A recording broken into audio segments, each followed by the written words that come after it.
Hello, Luminary Lore Circle. Get ready for another captivating tale.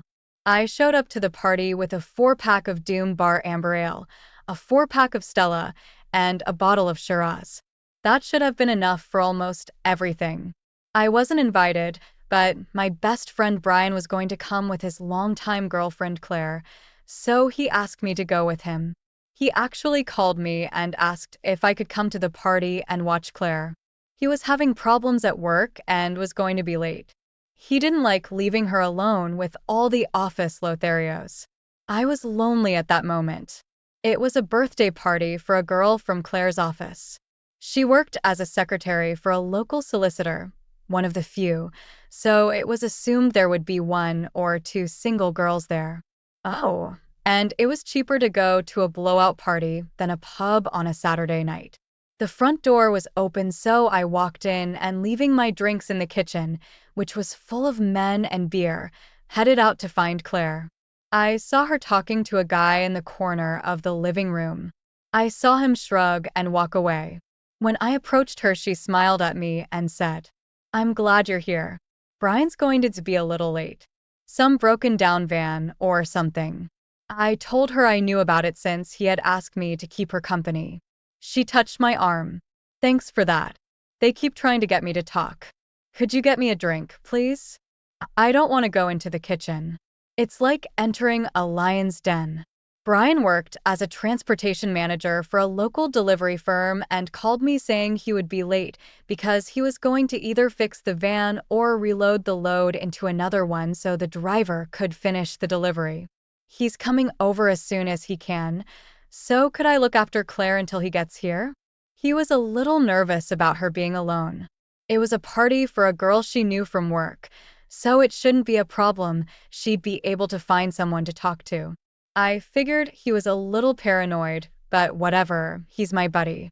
He asked, and I'll do it. Now that Brian and I have been friends since we went to elementary school at the age of 4, which is almost 22 years ago. We've helped each other all that time.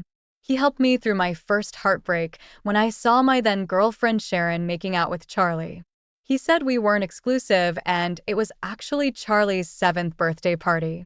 I helped him when he didn't make the soccer team when he was 13 in grammar school, and the sports master told him to come back next year when he was taller, healthier, and faster. I sympathized with him, and we started going jogging together. The next year, he made the soccer team and found that he enjoyed running too. Running also helped me get a place as a forward on the school rugby team. Over the years, we got into a few scrapes, mostly over broken windows and being late for lessons because we farted. Setting fire to the trash can behind the sports pavilion when we tried our first cigarette didn't please the principal. A 2-week suspension plus extra homework on lung cancer research made us both give up smoking for life. The bullies decided it wasn't worth taking on 2 of us, and after a while they left us alone. College came along. Brian studied business and I studied accounting. During college, we continued to play sports. I called him Ponzi because he would run around kicking a ball and falling down as if in pain. He called me a chubby Neanderthal because I would run around and throw myself at other men. And honestly, most of the players I play with definitely look like Neanderthals. Through all this exercise, Brian and I became pretty fit. Brian got a job as an assistant transportation manager, which really meant office dog, body, and driver when needed. I got a job as an assistant accountant at a local engineering firm, which meant an office dog body and someone who could use a calculator and do simple, boring work. Then cars and beer were added to the girls. Endless days of fun for 2 young guys in good physical shape. Over the years, the company found that Brian had a knack for organization, finding ways to expand the business and work more efficiently. After a few years, he was promoted to deputy transportation manager. I found that the wrong numbers just jumped off the pages at me, either by mistake or on purpose to hide something. And after a few years, I became deputy chief accountant. I called him a van balancer, Couldn't think of anything worse, and he called me a bean shuffling Neanderthal, which wasn't far from the truth. Then he met Claire, but that was normal. It was always going to happen. We always knew that one day we would meet the girl of our dreams and everything would change. We talked about it. I just hoped that I would be the one to be the first to find the woman I would spend the rest of my life with. I liked Claire. She was right for him. He wasn't as reckless. He was more down to earth. It didn't hurt that she was very good looking. 5 foot tall, long black straight, hair split down the middle. She was very pretty, and when she smiled, it lit up her whole face. I know I shouldn't do this, but I have to say the body looked pretty good too. They dated for a little over 2 years. She had moved in with Brian about 6 months ago, but I had heard rumors that she hadn't sold her apartment but was just renting it out. I didn't often get the chance to talk to Claire alone, so I asked the question that had been on my mind for a while. So, when are you two getting married? Subtlety wasn't my strong suit. She looked a little embarrassed. Brian's been dropping hints, but I keep telling him I'm not ready yet. She looked at me as if she'd given away some secret. Don't get me wrong, I really love him. He's kind, considerate, sweet, funny, and very, very nice. I felt something was missing. Something she wasn't telling me. So why haven't you made a date yet? I've known him for the last 20 plus years. He's a great guy, a great buddy, and I'm looking forward to being best man so I can mess around with some of your bridesmaids. She got a little serious, and I tried to lighten the mood. It didn't work. We were standing in a corner, so it was quiet. She turned to face me and put her hand on my arm. Dave. She looked me straight in the eye. It was a little unnerving. I've known you for a few years now, so I know you can keep a secret. But as great as Brian is, there's something missing now. I was confused. I had seen these two together for the last couple years. They were amazingly perfect for each other. It seemed like they could always tell what the other was thinking. I never know what a woman is thinking. Even when she tells me what she's thinking, it's just, well, he is. Damn, this is so embarrassing. Of course. Do you have girlfriends to talk to about stuff like that? Oh God, no, I know what they'd say right now. But they're not in love with him, and at least you're his best friend. I put my hand over hers. Look, you can trust me. I love you like family. Anything I can do to help. I don't know if you can, it's just hell. He's not very good. She whispered. I only got more confused. What do you mean? She raised her eyes to the ceiling. You mean, oh, you mean? I discreetly pointed my finger upstairs where the bedrooms were and then whispered. You mean in the bedroom? She nodded her head. She stood up a little straighter, as if a weight had been lifted off her shoulders. Can you think of anything? What? How the hell should I know? To hell with it. Have you tried talking about it? Tried, but he keeps shutting up. I'm sorry, but I need more. David, I know you can keep a secret. Is there anything you can do to help me? She put her hand on my arm. I shook it off and took a step back like I'd been stung. Well, hang in there, I'm his comrade. She looked embarrassed now, but then she smiled. No, no, silly boy, I don't mean that. I like you a lot. A lot. I mean, you can talk to him, enlighten him. Rumor has it you're not bad. Phew. I was relieved. I don't have fun with married women. Well, only once. Okay, several times with the same one. But it wasn't my fault.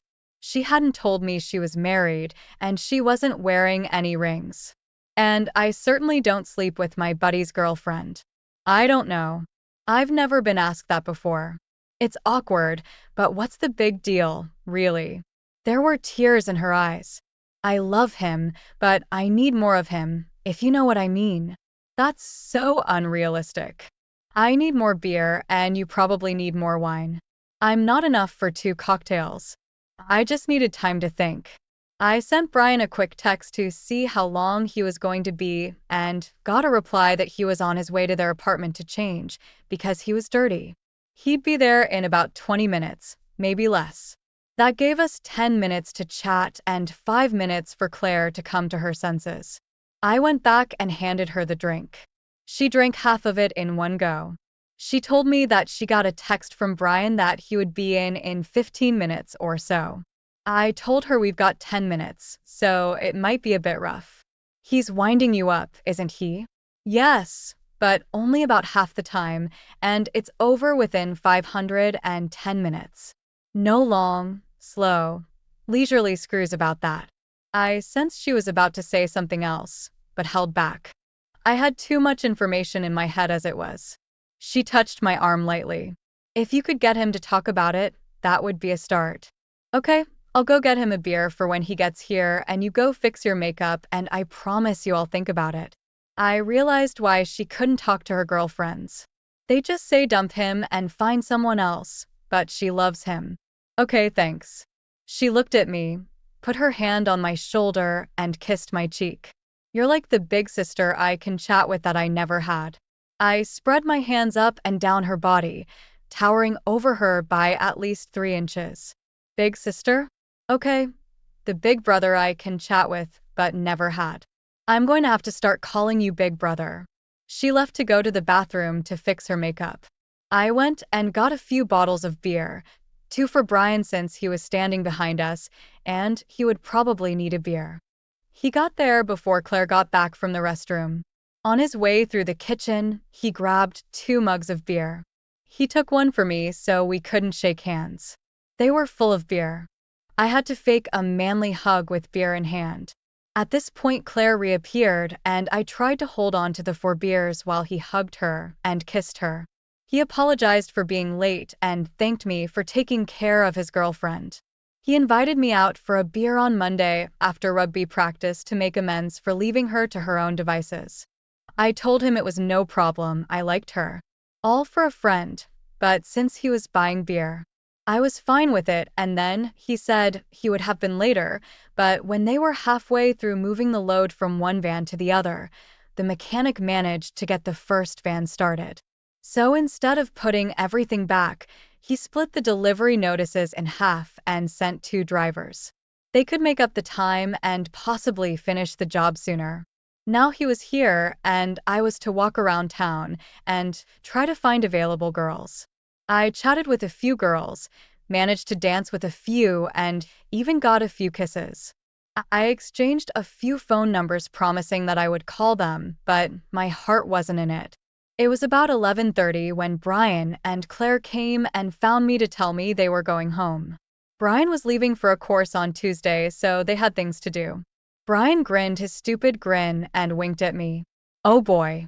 They asked if I wanted to take a cab since they lived near me. I declined. Let the lovebirds doctor and have fun. Well, at least one of them did. I stayed until the party died down and walked home still a little embarrassed. I met Brian at the pub around 7:30 on Monday. He dragged me to a table. Instead of standing at the bar like we usually did, he pounced on me without any preamble. I think Claire is seeing someone else.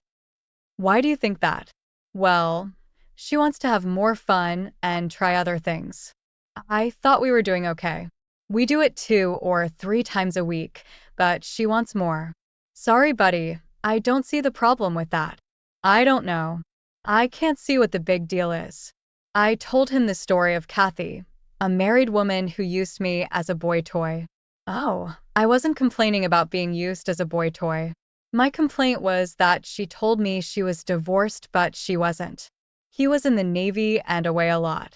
Apparently that's why she always came to me and I didn't come to her. I found this out when she came to see me one day and forgot to take off her wedding ring. This was back in the days when I didn't check for a white band or dent on the 3rd finger of my left hand along with that. I gave him some tips on how to improve his sex life. I went to the bar. I know he said he would pay, but I needed to stretch my legs and think about something else. While I was at the bar, I hatched a cunning plan. When I got back, I suggested to Brian that since he was going away for a couple weeks and coming home for the weekend, it would be a good time to do some research. I suggested he use this time to use his laptop and Google stuff like how to improve your life or how to drive women crazy. Then another idea occurred to me while he was away, and I had a few hours of flexible schedule that I had to use or lose. I would discreetly keep an eye on Claire on her lunch break. She goes to a hotel near where she works, and she was a member of a gym, so I could check to see if anything interesting was going on there. I could also keep an eye on their app. I happily agreed to this because I was pretty sure she wasn't doing anything. He seemed to like the idea and calmed down. We both went home satisfied, and not just because of the beer.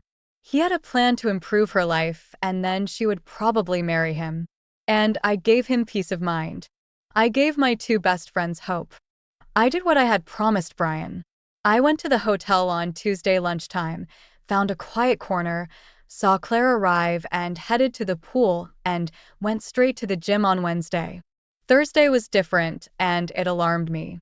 She walked in and went straight to the elevator. It was going up to the fourth floor. There was no way I could get up there to see where she went. It was a little over an hour later when she got off the elevator at the same time as the young man. It didn't look like they were together. They didn't seem to notice each other, didn't talk to each other. Moreover, it seemed as if they were studiously ignoring each other. The young man headed for the counter, and Claire walked out of the hotel. A little wrong, I thought. The hairs on the back of my neck stood up for no apparent reason. Saturday night, all three of us gathered at the pub, and I received a few mild chides from Claire for not calling any of the girls in her office. It turned out that I had been in thinking mode, trying to help my friends, imagining myself as a dark, silent, handsome, mysterious man that some of the girls in her office wanted to explore. I was just thinking about my buddies, but let's use this, Claire suggested, and Shirley felt a little more cheerful. I had her number, and I made a date with her for Sunday night. While Brian sat at the bar pouring drinks, Claire leaned over to me and said, I don't know what you said to him last week, but last night was definitely better. There's still a lot of work to be done, but he even seems to want to talk about it. Although I thought I heard him say Her Royal Highness Queen Elizabeth II at some point in the game. Sunday morning, I went to watch Brian play soccer. Claire was there as usual. I stood next to her, not too close. She's not my girlfriend, but she's nice to be around. Not too insistently, I asked if it was getting better. She gave me a leering look, smiled, and said, he talks about all sorts of nonsense. Thanks. Brian caught me at the bar after the match while Claire was powdering her nose. Hey mate, thanks for the advice. A Google search on how to improve my life led me to a whole bunch of women's magazines. Not what I expected. Hell, women are weird. Looks like they want to talk. Either way, I have nothing to lose. If I want to marry her, I'll have to give it a go. Thanks, buddy. You should take your own advice. I replied in my usual buddy manner. Back off. On Tuesday, I felt guilty about going to the hotel on my lunch break, but Claire went straight to the pool and then to the gym. On Wednesday, I still didn't like Thursday, so I arrived fairly early and saw a young man get off the elevator with Claire and head to the front desk. I got an uneasy feeling.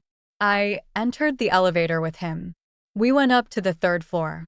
I got off at the same time as him and tried to look confused. It wasn't hard. I kept an eye on which room he was going into and found a quiet corner, hoping nothing would happen. I was wrong. About 10 minutes later, Claire came out of the elevator and headed for the same room. Damn. What was I going to do now? This could easily destroy the people I loved if she hadn't already. I went downstairs and waited in the hall. I decided to give her one chance and see what she had to say. Like last week, they both got off the elevator together. But this time, before they could separate, I stood in front of them. Claire's face lowered. Oh! The guy stepped toward me. Claire put her hand on his arm and shook her head. She looked at him and said, Richard, goodbye. We won't see each other again. Don't mess with me. He stepped back with a confused look. She held out her hand to me, and I saw her eyes filled with tears. She pulled me to a corner of the living room with an alcove. I followed her. The first thing she said struck me to the core. Dave, this is exactly what it looks like, and I'm going to surrender myself to your mercy. I'm going to answer any questions you have completely truthfully and honestly. And at the end, if you see fit to tell Brian what you saw and what I'm going to tell you about, it will still be absolutely and unequivocally my fault. No blame will be placed on you. With those words, she picked up the phone, and I heard her tell the office that she wasn't coming in this afternoon. She had far more important things to do than work. I was caught off guard. I had no place to start, and Claire noticed this. She waved to the waiter and ordered a Guinness and a white wine. She was very professional and businesslike. I'd never seen her like that before, and why should I? We didn't run in the same work circles. Tears were still in her eyes when she said, "You have until the end of the day. This might take a while." I just nodded. We sat in silence, waiting for our drinks to be brought in. Guinness takes a long time to pour.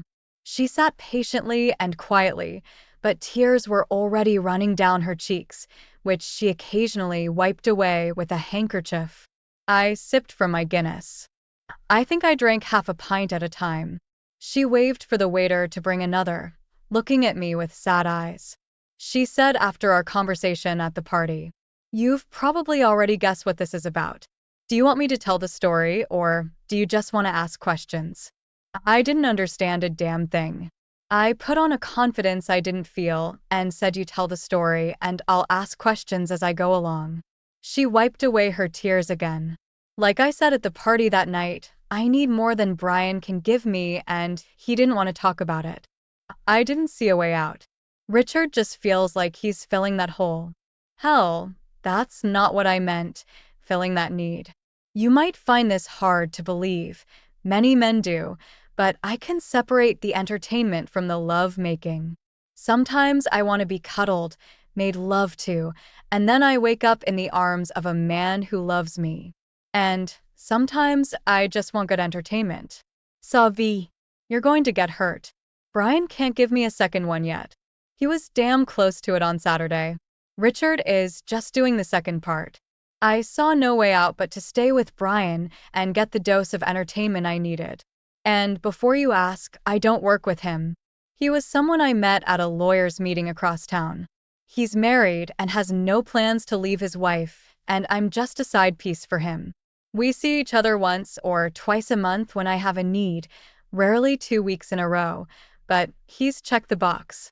And when Brian gets back on Friday, I'll be able to cuddle in the arms of a man who loves me. That may not sound reasonable to you, but it does to me. Any questions? She was still very businesslike, like she was covering herself with a shield. A few. But I'm trying to figure out how much I really want to know. What questions are important? What answers are important? So some of them are irrelevant because I don't know what is like where you and he met and who proposed to whom. It doesn't matter where you met him, but who made the first move. That's easy. He heard me say I could use some good entertainment, turned to me and said I could do it for a hottie. Just so my wife doesn't find out. I thought he was joking. Later he caught me as I was leaving the ladies' restroom, took me by the hand and led me to one of the partners' offices. I won't go into details, but I got what I asked for. Are you sorry? That's a tough question. Am I sorry you caught me? I don't. Part of me says I'm glad I put it out there. Part of Maine says I'm glad you gave me a reason to stop. Even if Brian leaves me, part of Maine regrets that I won't get any more good entertainment. I'll miss it. Regret that I had to leave Brian? Yes, absolutely. I don't want to say anything against Brian because it's not his fault. It's all my actions. I should have been stronger. Whether I will continue, I don't know, but probably not now that Brian is feeling better. Brian and I have started talking, and he took some of my suggestions Sunday night so I can see a time when Richard won't be needed. Anyway, you force my hand. Richard will be gone. I don't regret it. She answered several of my questions at once, even the ones I didn't know I wanted answers to or even intended to ask. I didn't want to know how many times. Once was enough. I wasn't Brian, and that would hurt him and it would hurt me. And while I cared for her, I didn't love her the way Brian did. Do you love Brian? She didn't answer as I expected. You've seen us together. What do you think? I know the fact that you saw me with Richard makes it questionable, but I'll answer your question. Yes, absolutely. I plan to grow a pair, and the next time he asks me to marry him, I will say yes. You will consider me a conniver and a cheat, and of course you will be right. You will also ask me if I would do it again. I've given it a lot of thought. And if Richard hadn't taken the initiative? No, I was never looking to be entertained. You ask me if he's better than Brian. Yes, of course he's better than Brian in terms of pure entertainment. Otherwise, I wouldn't have done it. That's no excuse. But if Brian and I could just talk about it and he would listen to me, he could be a lot better. Heck, he's a better person just by talking to you for one night. We haven't come to that yet, and I'd still like to know. Where is Margaret Thatcher here? You seem to have planned this all out. You answered all my questions as if you knew you were going to get caught. What's more, you answered some that I didn't intend to ask. No, I never expected to get caught. Those are excuses I use to justify it to myself. But honestly, once I leave Richard, I forget about him until I get the itch. By the way, how did you catch us when we got off the elevator? We could have been anyone, but the look on your face almost killed me, and I wasn't going to lie to you. I told her that Brian was doubting all these increased requests to engage in this, almost as if it was coerced. She looked at it in amazement. And to calm him down, I offered to follow her because I was sure nothing was going on and I had the receipts from the hotel to prove to Brian that I was here and I was going to make him pay for my coffee and beer. I told her that I had seen her last Thursday, and while there was nothing inappropriate, when I saw her with this guy, my hair stood up. So I got here earlier in the week, saw Richard checking into his room, followed him in, and saw her walk into the same room. She said, it wasn't a guilty pleasure. I was just trying to make him better. I was just trying to make him into the lover I know he can be. He's good at everything else. He just needs a little help with that. Oh, I had a lot to think about. I have a couple questions. Why didn't you ask me not to tell Brian? That seemed to throw her off balance. I wouldn't have done that to you. It wouldn't have been fair to either of you. I wouldn't ask you to choose between me and him. I know what you two have done in the past and how much you cared for each other. I wouldn't ask you to put me above him. I know you like me, but not that much. I'm sorry. I like you and you're a good friend, so I couldn't do that to you either. Before you tell Brian, can I ask you a favor? One last one, because he's definitely going to dump me, kick me out, and I don't think you're going to be my friend for long. She reached across the table to take my hand. I yanked it away like I'd been bitten and didn't let her touch me. I guess I deserved it. Tears stood in her eyes. Let me tell him, please. I'll be honest with him, right down to the fact that you caught us and I asked you to let me be the bearer of bad news. I can't let his best friend tell him when I'm breaking his heart myself. I looked at her and stood up.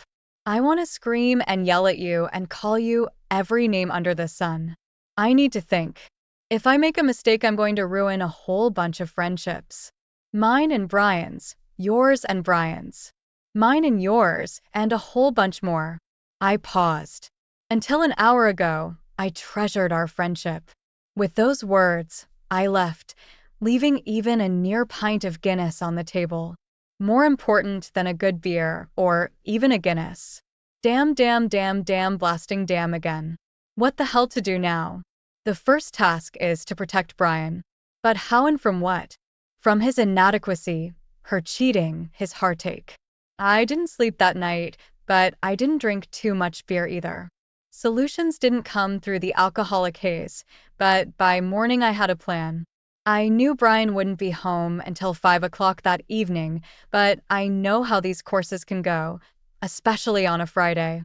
I don't think he'll be home closer to an hour than 5, and I don't want to be caught having a deep conversation with his girlfriend. I sent Claire a message saying go shopping and Waitrose at 10 o'clock. I'll bump into you. We'll have a coffee and I'll give you some options. Delete this message now. I got to the supermarket, grabbed a basket, and started wandering around stuffing stuff into it. I don't use wet wipes. I wash my hands with soap and water. So, what the hell were they doing in my basket? I knew what a bottle of gin was doing in there. We bumped into each other right at the entrance to the cafe. We went inside. She sat down and I grabbed 2 coffees. As I handed her mine, I got my first good look at her face.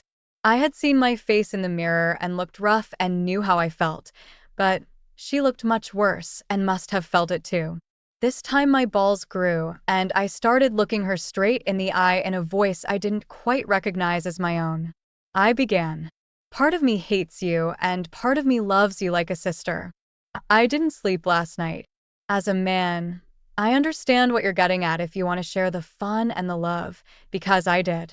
Katie was a prime example. And as much as I want to hate you for it, I can't. I can't be such a hypocrite. I figured if someone told him it was okay to do as you said. But I have an alternative. Confusion flashed in her eyes. There was only one way this could end for her. We'll never tell him what you did, I reasoned. So she didn't have coffee in her mouth or a cup in her hand. I'd never seen anyone look so surprised when I sat down at the table with the coffee. I think she saw the Grim Reaper sitting on my shoulder. What? How, when, how, what? It's my suggestion we'll never tell him. There are a few things you said. He gets better. He starts talking, he listens to you. While he was gone, he Googled something on the internet, and it led him to a whole bunch of women's magazines. He says women are weird, and he's probably not wrong, but that's why he was more inclined to listen to you. This week, you told me what you should have told him. He told me what he should have told you. You two need to talk together. I know you've been trying and he's been fighting you off, but from what I understand from your conversations, it started happening last weekend. So if you promise me on your mother's grave, and I know she's not dead yet, that you will never cheat on him and will love him until the day one of you leaves this earth, I won't tell him and we'll leave it up to you. I will still listen and help you both because I love you both. The look on her face was as if the Grim Reaper sitting on my shoulder had just fallen off his perch. You do that for me, for Brian and me. Yes, I'll do it for my 2 dearest friends, all their parents, and quite selfishly for me too. But if you let him down one more time, I'll spread those sordid details far and wide. She was already openly crying and running out of paper napkins. I even handed her my handkerchief, having bought a clean one and a spare. She'd cried a lot the last few times we'd met. Yeah, hell yeah. Anything, absolutely anything, she said right now. Some harsh realities, and hopefully this will help more. I didn't bother telling her about Sharon Pontiac White. I hinted that I was rinsing down there and the taste of soap made him think of blowing bubbles. I didn't pursue the subject further. I suppressed the embarrassment in me and told her how I had treated Katie, and I told Brian the same thing. I tried to help her so she could help him. She sat there with a stunned expression on her face, and I don't know what surprised her more, what I had done or the fact that I dared to tell her what I had done to Katie. I got up. I needed to leave urgently and told her I'm completely exhausted. You've worn me out. I'm playing rugby tomorrow afternoon. Maybe I'll see you there. Maybe I won't. If you're not there tomorrow as a couple, well, I'll see you then. I walked out. I paid for the gin but left the napkins. That was it. The deed was done. Time to move on. At least Brian would still be around, of that I was sure. We pulled ourselves up, slapping each other on the back, yelling at each other, calling each other names as we ran out of the pavilion. Right at the foot of the steps stood Brian and Claire, the biggest smile on her face, and he was just as happy as Larry. He gave me 2 thumbs up. He was laughing heartily. I don't remember much about the game. They told me I ran like the wind and we won the game. I didn't see them that weekend or the next. They were gone for a few days. The following Wednesday, I got a call from Claire asking if I would be at the club on Friday night. It sounded like she was asking me to be there, and I told her I would. There was a small disco going on, not very loud music, more like background noise. The three of us sat in an alcove. Claire had a serious look on her face, and I noticed she hadn't had much to drink. She sat between us, and suddenly, as the music faded, she turned to Brian. I felt her hand touch my thigh, which was a little strange, but then she found my hand and squeezed it, looking Brian straight in the face. She said, "Are you going to ask me? Ask you what you know. The question you've been puzzling over for the last 6 months." Oh, oh, does that mean you're ready? Stupid fool, I thought to myself. Maybe it was the beer. Well, you won't know until you ask. Surprisingly, he did it right.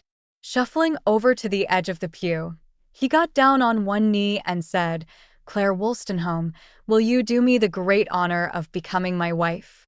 Everyone noticed Brian kneeling, and there was silence in the hall. "Yes, yes, 1,000 times, yes," she said, squeezing my hand lightly. She released it, slid over to him, and buried her face in his. 6 months later, they were married. And yes, I did hit it off with one of the bridesmaids, but not the main one. She was married, it was Harriet, and she and I dated for the next 18 months. I took Harriet very seriously, and she moved in with me for a while. 18 months after they were married, young Daniel came along, and I was his godfather. That's when Harriet left me. When the christening had subsided and only a few of our close friends remained, I got down on one knee and asked Harriet to marry me. She didn't hold back, but stood up, said no, and walked out the door. Everyone was stunned. My two best friends hugged me while I cried. When I got home, Harriet had already moved out. A couple weeks later, we met for a cup of coffee, and she explained that she couldn't share me, couldn't share her love. I had no idea what she meant. 14 months later, Daniel was joined by Kirsty, and once again, I was the godfather. I went to this christening alone. Things went my way. Over the years, I'd had several girlfriends. None lasted longer than a couple of years, and I resigned myself to leaving this world a bachelor. I was rarely alone. My two best friends made sure of that. Daniel went into the army. I was at his parade at Sandhurst and at Kirsty's graduation from university. Both kids had difficulties along the way, but they turned out to be good people. I was getting on at 53. You're too old to play rugby. Your bones don't heal as well, and I wasn't as fast as I used to be. Brian called me and asked me to meet them on Monday at a pub on the other side of town. We hadn't met at that pub on Monday since the day he told me he thought Claire was cheating on him. That alarmed me a little, but I was even more alarmed. When we got there, he was sitting in the same alcove we'd sat in all those years ago, and he looked rough. Very rough. I saw him last week, and he looked rough. But not as bad as he looked. Now there was a kind of sadness about him. I started. "You look a bit shitmate. Is everything all right?" "Actually, no. Everything is pretty screwed up. Remember when we set the dumpster on fire after smoking our first and last cigarette, and we had to do a lung cancer study? It's not lung cancer, but it's cancer. Leukemia." I reached out and grabbed him, and my world came crashing down. I opened my mouth to say something, but he held up his hand and I stopped. "Sorry, buddy, this is bad. I just discovered this disease, and it's untreatable. I've got a month, no more. I'm never going back to that pub again." And that's when I noticed Claire standing on the other side of me. She pulled herself close to me, and the three of us cried our eyes out. "Isn't there anything they can do?" Claire replied, "No, it's gone too far." We didn't know he had it. He just felt tired, so we went to bed early. When he woke up last week looking like that, I made him go to the doctor. He refused. He said it was work and he was just tired. I won't describe the next 3 weeks. They were pretty. The week before Brian died, I was at the hospital visiting him. He gave me an envelope and told me to open it. When he left, he made me promise not to open it until then. I promised. The funeral was crowded, and we went to a club. Daniel was married and had children, as did Kirsty, and we tried to make it a joyous occasion, a celebration of life, but it was hard work. As we entered the club, Claire asked me if I had the envelope. Yes, it was in the inside pocket of my jacket. I just tapped it and she smiled at me.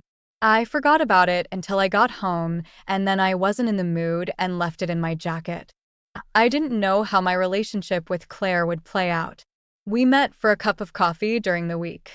She was holding up well, perhaps even better than I was. About a month after the funeral, she called me to see if I could go over to their house and help Daniel. They wanted to move some beds. I arrived as requested on Saturday afternoon.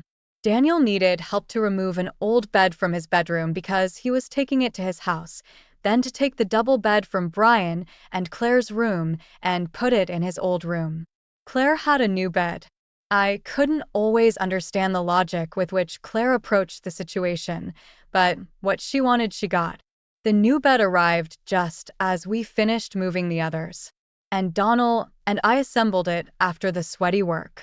We were sitting in the kitchen drinking cold old speckled hens when Daniel said to me, "Uncle David." He hadn't called me uncle since he left for the army. This was getting weird. "You haven't read the letter yet, have you?" "No. Knowing your father, he'll just thank me for everything I've done, which isn't really necessary, and when I do, it will seem to me like he's really gone the whole time." I leave the letter unopened, as if part of it is still here. I thought about it for a bit and said to Daniel, "That's not the point." "Do you know what's in there?" "I don't know, but I'm guessing." "I think Mom wants you to open it." I promised him I would read it as soon as I got home. We drank a few more beers and I headed home. As I had a few beers, Claire asked me to let her know when I was coming over in case I wandered into the woods or something. I sent her a text. "This isn't going to be easy." I poured myself a large glass of gin and tonic, which was a lot of gin and not much tonic. I opened the letter and began to read it. It was handwritten and had a few crossouts in it. "Buddy, you think that with this letter I am thanking you for being my best friend for over 50 years and it will make you cry. It will be a trip down memory lanes. Sally kisses Charlie and also throws up in the trash. Can we just lit with our first and last cigarette?" We both got pinks for it, but didn't tell our parents because they'd give us another spanking collecting pocket money to pay for the glass of the greenhouse we broke with a cricket ball. Actually had to throw a tennis ball, my old banger, 20 miles per gallon because the other 20 miles per gallon was leaking out of a broken pipe. And we were stuck overnight in Skegness. God, it was so cold to sleep in the car. There were several girlfriends until we met Claire. That's when I realized she was the one for me. Yeah, that month when I thought she was cheating on me was hard. She was different from everyone else. I cared, really cared. But I was doing it all wrong. I was a bit macho, thinking I knew everything about how to give a woman pleasure, but I didn't, and you, as always, stepped in and helped me. By the way, I found a phrase that really slowed me down. Try memorizing it, let alone uttering it when you're 2 steps away from dropping your load. Not that you need it, but it works. The Honorable Margaret Thatcher, leader of the Conservative Party, Prime Minister of Her Royal Highness Elizabeth II of the United Kingdom of Great Britain and Northern Ireland, and Queen, head of the Commonwealth, defender of the faith. How bloody difficult it was, but it worked. I know the help you gave Claire in those couple weeks before she accepted my offer. Your decision was the right one. I didn't think so when she told me, but we talked about it and I'm grateful because that decision must have caused you a lot of pain. Calm down, buddy. It was the right one. Because of you, I have lived a wonderful life. I have lived and loved a wonderful woman, and she has given me 2 beautiful children and many grandchildren. Without your clear thinking that day, it would never have happened. Thanks, buddy. Now for the kids. The time you spent talking to Daniel while he was at Sandhurst and struggling. The time you ran miles and miles with him without saying anything. When he came back from Iraq, he told me how you hugged him and he poured his heart out to you. When he lost that guy in his platoon, he wanted to show me he could handle it, to make me proud of him. I was glad you encouraged him to come to me. Crying with my son after what he'd been through was very humbling. You were there for Kirsty when she fell into bad company. She did things her mother and I wouldn't have approved of. She told me how you yelled at her, made her feel so small, told her she was better. We never talked about that little trip to her university with baseball bats.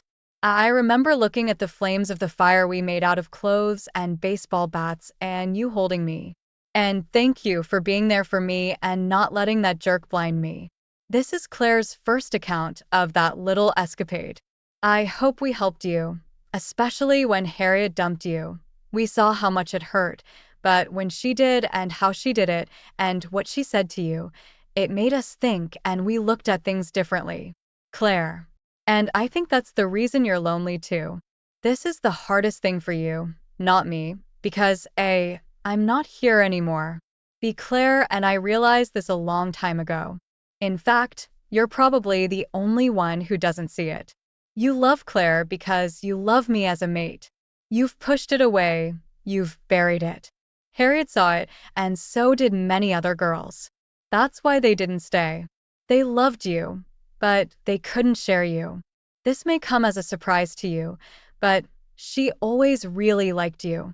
But after your decision not to tell me what happened while I was away, that liked turned into loved. It started out as brotherly love, but after everything you did for us, it grew. It didn't bother me because I knew she loved me more than she loved you.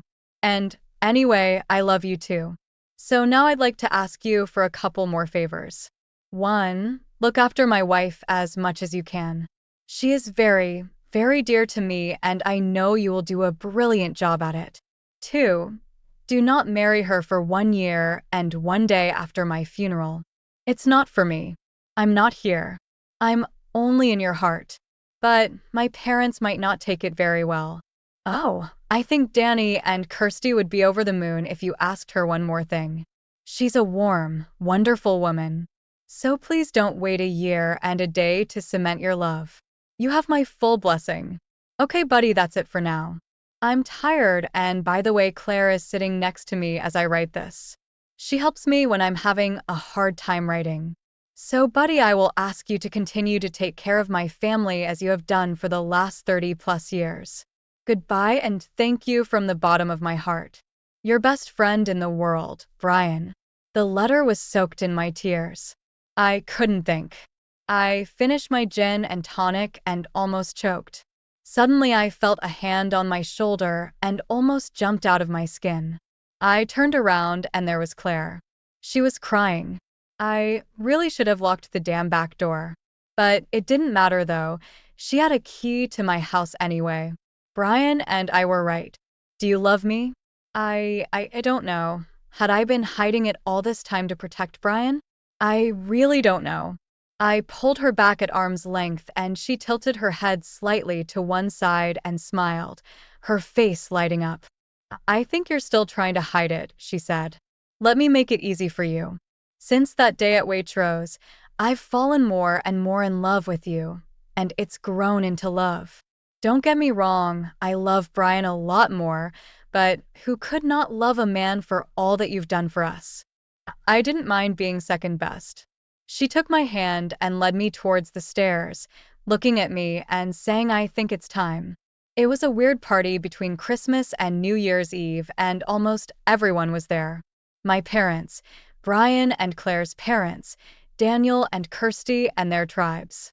It was like people were walking on the edge. My 3 dads caught me in a corner. They were kind of corralling me. Brian's father Jonathan looked me straight in the eye and said, when are you going to ask her? About what? Claire to marry you, of course. Who said that? Then, Claire's father spoke his word.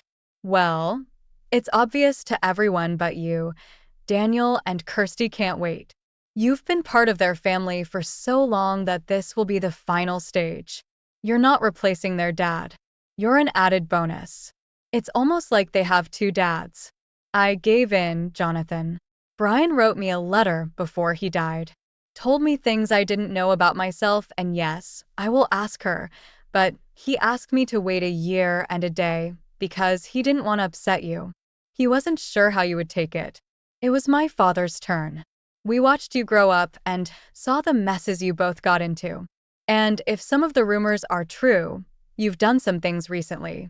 Jonathan continued. Listen, son, we have your full blessing. Don't wait. Don't waste any time, and we're not getting any younger. They let me go. I went back into the living room and there was silence. I looked around the room. Everyone was looking at me. It was a bloody setup. Brian's mother was fiddling with her fingers. She walked over to me and put something in my hand. I looked down. It was a wedding ring.